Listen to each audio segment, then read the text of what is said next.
Hi, this is Rick with Bow River Trout Fitters. Today we're going to tie the Lucent Minnow. We'll start with a Daiichi 2546 saltwater hook, flat wax nylon thread, which will dress the hook shank from the eye all the way to about halfway back.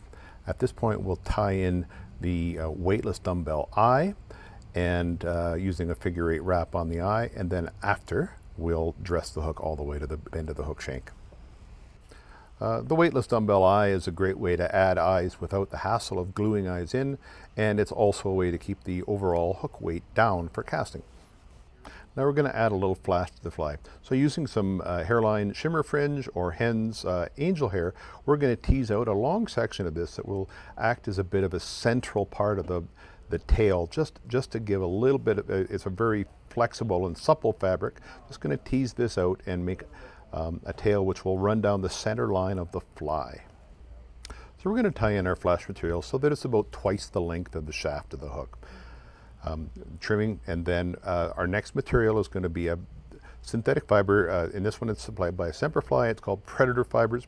It's a synthetic material that does not retain water when it's cast, yet it has a very supple and flowing aspect when it is wet.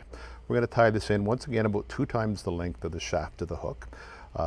We are also going to make sure that as we trim these fibers that there is sufficient material on the butt end that we can fold the material back. We alternate top and bottom with the opposing color.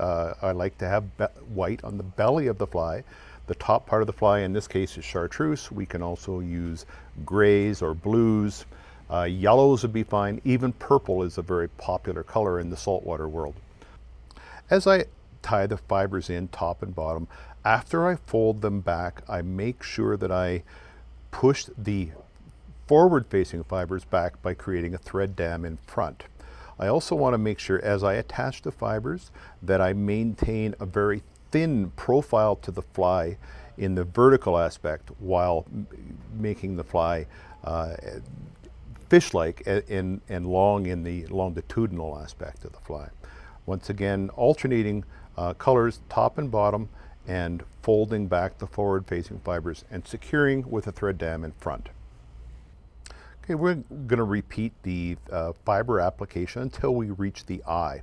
Once we do get to the eye, anticipate that you're going to add another pair of fibers in front of the eye and then secure that back once again with a thread dam.